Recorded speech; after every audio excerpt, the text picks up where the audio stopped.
190 within the brackets 4 భారత రాజ్యాంగం. ఎవరైనా సరే ఎప్పుడైనా జస్ట్ ఈ 190 బ్రాకెట్లో 4 అన్నదే నోట్ చేసుకోండి, సరిపోతుంది. చాలా స్పష్టంగా అందులో ఉంది. ఎవరైనా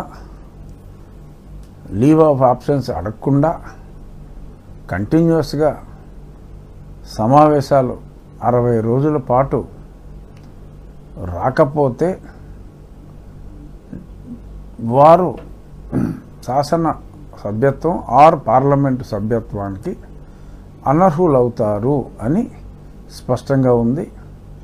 అది అసెంబ్లీకి under 187 within the brackets 2 rules of procedure and conduct of business in the AP అసెంబ్లీలో ఆ రాజ్యాంగంలోని ఆ 190 వితిన్ ది బ్రాకెట్ 4 అధికరణాన్ని తీసుకొని అసెంబ్లీ రూల్స్లో కూడా చాలా స్పష్టంగా పేర్కొనడం జరిగింది. ఇది కూడా అసెంబ్లీ ఆ రూల్స్ కూడా నెట్లో ఉంటాయి. స్పష్టంగా వైఎస్ఆర్ కాంగ్రెస్ పార్టీ అధ్యక్షుల వారి సలహాదారులు, ప్రస్తుత శాసనసభ్యులు అందరూ కూడా ఆ రాజ్యాంగంలోని 190 within the brackets 4 rules of procedure and conduct of business of AP assembly under 187 within the brackets 2 ఈ రెండు చూసుకుంటే మరి ఎవరిని తప్పుదోవ పట్టిస్తున్నారు, ఎవరు స్పష్టంగా ప్రజలకి వివరణ ఇస్తున్నారు అనేది అర్థమవుతుంది. ఎందుకంటే ఇది చెప్పటం నా బాధ్యత. ఇకపోతే మరి ప్రతిపక్షానికి ఎంత సమయం ఇస్తారో మరి కొంతమంది ఎమ్మెల్యేలని వెళ్ళి తేల్చుకోమన్నారు. ప్రతిపక్షానికి ఎంత సమయం ఇవ్వాలి అనేది అది ఓన్లీ కొన్ని పర్టిక్యులర్, ఇప్పుడు బడ్జెట్ ఉంది, లేదు గవర్నర్ గారి తీర్మానం 190 వితిన్ ది బ్రాకెట్స్ 4 భారత రాజ్యాంగం. ఎవరైనా సరే ఎప్పుడైనా జస్ట్ ఈ 190 బ్రాకెట్లో 4 అన్నదే నోట్ చేసుకోండి, సరిపోతుంది. చాలా స్పష్టంగా అందులో ఉంది.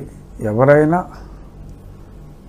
లీవ్ ఆఫ్ ఆబ్సెన్స్ అడగకుండా కంటిన్యూస్గా సమావేశాలు 60 రోజుల పాటు రాకపోతే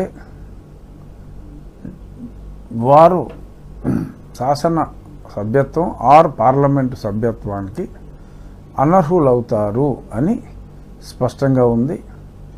అది అసెంబ్లీకి under 187 within the brackets 2 rules of procedure and conduct of business in the AP అసెంబ్లీలో ఆ రాజ్యాంగంలోని ఆ 190 వితిన్ ది బ్రాకెట్ 4 అధికరణాన్ని తీసుకొని అసెంబ్లీ రూల్స్లో కూడా చాలా స్పష్టంగా పేర్కొనడం జరిగింది. ఇది కూడా అసెంబ్లీ ఆ రూల్స్ కూడా నెట్లో ఉంటాయి.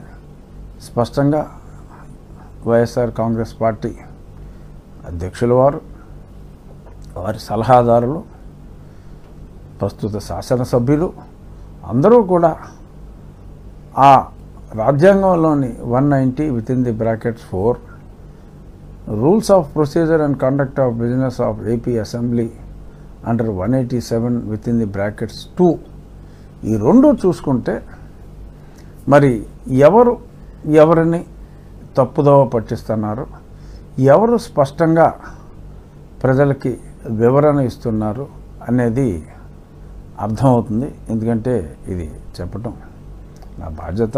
ఇకపోతే మరి ప్రతిపక్షానికి ఎంత సమయం ఇస్తారో మరి కొంతమంది ఎమ్మెల్యేలని వెళ్ళి తేల్చుకోమన్నారు.